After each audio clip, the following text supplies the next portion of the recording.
Olá, meus amigos. Hoje vou falar e vou voltar a falar de um tema extremamente grave e tão atual. A imagem da medicina no pós-Palermia e mesmo durante a fase totalitária em que todos nós fomos considerados, e permitam uma expressão, como gado para abater. Começando por relembrar que todo o protocolo sobre as pandemias inscrito na OMS foi alterado de forma discreta e sorrateira para melhor convencer e enganar toda uma população crente e ingênua em relação ao corpo clínico em geral. Quando as regras de salvaguarda e bem-estar da população sobre uma crise da natureza vivida há cerca de 5 anos são: manter a normalidade no cotidiano para toda a população, sobretudo não alterar os hábitos de vida social, profissional, familiar e lúdica, informando de forma tranquila e apaziguante alguns cuidados básicos a ter nestes casos, tais como os que temos em relação a uma doença viral e, sobretudo, se necessário, consultar um médico ou uma ida à urgência hospitalar. Ora, se bem se lembram, tudo foi feito ao contrário, isto é, proibição de ter uma vida normal, prisioneiros dentro das nossas próprias casas, isolamento para todos com especial ênfase para os nossos queridos idosos. Volto a assinalar que tanto nos lares como nos hospitais foram abandonados pela força das medidas em aplicação. Que tristeza, que drama, que amargura, não só para os familiares, mas sobretudo para os próprios idosos, que, privados do carinho, do afeto, do consolo e do calor humano, partiram para o reino das estrelas num sofrimento sem fim e num desprezo pela dignidade humana que, quanto a mim, não tem perdão. Isto deve estar bem ciente na nossa memória de todos nós, para que justiça seja feita. Quanto ao fecho das escolas, outra contraproducência nas regras praticadas até então. O isolamento das crianças e jovens, todos eles em desenvolvimento, foram de repente confrontados com atitudes totalitárias e proibição de ter uma vida familiar, escolar e social normais. Esta mudança brutal na sociedade em geral e, neste caso, nas crianças e jovens, teve consequências de uma gravidade sem par. Ainda não as medimos todas, estamos a medi-las e ainda há alguns anos para que elas possam ter efetivamente uma visibilidade de quanto foi dramático toda esta fase e tudo o que nos fizeram viver de uma forma tão ignóbil e tão triste. Os traumas deixados nestas jovens gerações vão perdurar ao longo das suas vidas e deixar sequelas sem fim.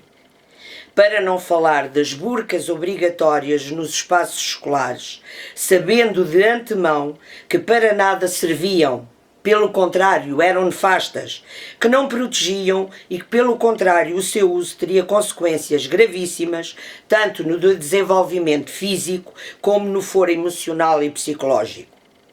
Para não falar do sentimento de culpabilidade que lhes foi incutido, se não respeitassem as regras, seriam culpados pela morte de familiares ou próximos, do jamais visto.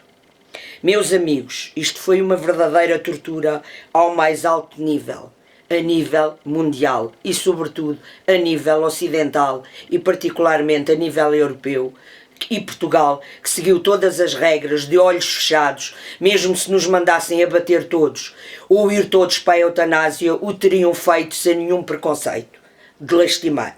Ter essa noção também.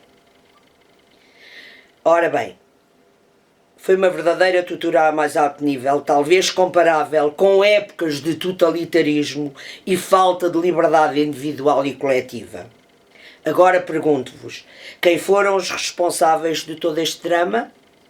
Onde estavam as autoridades de saúde pública? supostamente conhecedoras e competentes em caso de emergência em saúde pública e nos protocolos com provas dadas de eficiência no caso de epidemia ou pandemia. Todos estes técnicos de saúde, como responsáveis governantes, seguiram diretivas criminosas e genocidas sem o mínimo pudor ou sentido de responsabilidade. O sermão de Hipócrates, com cerca de 25 séculos de existência, foi deitado para o caixote do lixo sem nenhum preconceito. E depois a história da pica-sopa, onde também aí os mesmos responsáveis de saúde pública e responsáveis políticos e governamentais induziram e incitaram a população a ser cobaia de um produto experimental em que os próprios laboratórios fabricantes da dita sopa se precaveram de serem ilibados no caso da coisa correr mal. Claro que existiram exceções dentro de algumas das instituições, como por exemplo profissionais de saúde que lutaram e bateram de frente com toda esta vergonha e irresponsabilidade de outros.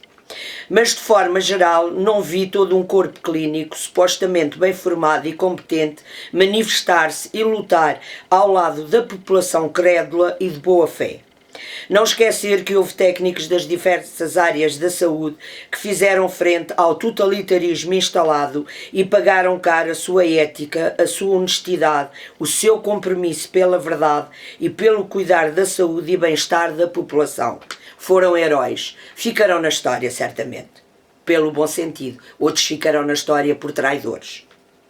Agora, continuo e pergunto-vos e a questionar-me a mim própria sobre o comportamento atual das instituições responsáveis pelas medidas de então. Será que não têm consciência ou é falta de coragem para ver após 5 anos as consequências desastrosas e mortíferas para reconhecer e implementar o necessário para ajudar e tratar toda uma sociedade desorientada, destruturada, patologicamente fragilizada e à mercê de novos ataques totalitários feitos, como diz o provérbio, por feras vestidas de cordeiros. Cuidado! A população então tem o direito de exigir das instituições que a enganaram de ser ressarcida, de ser informada da emboscada a que foi sujeita e, sobretudo, ser tratada das sequelas da sopa, mas também das sequelas emocionais, dos traumas vividos, para minimizar os efeitos nefastos toda esta época passada, mas também das marcas profundas, bem presentes ainda em cada um de nós e que vão perdurar certamente, infelizmente. Sejam corajosos, exprimam a vossa revolta e exijam de quem de direito, para que todos nós tenhamos esse direito ao respeito da nossa integridade e da nossa liberdade de escolha, sem pressões nem ameaças veladas. Coragem para todos nós e força para enfrentar novos desafios. Não desistam. Questionem ou comentem, por favor. Bem-ajam e um beijinho de respeito para todos vós, desta vossa amiga que não se calará. Mesmo que a tentem calar, até ao último suspiro, ela não se calará, enquanto justiça não seja feita. Por todos nós, por toda a população, pela dignidade humana. Até breve.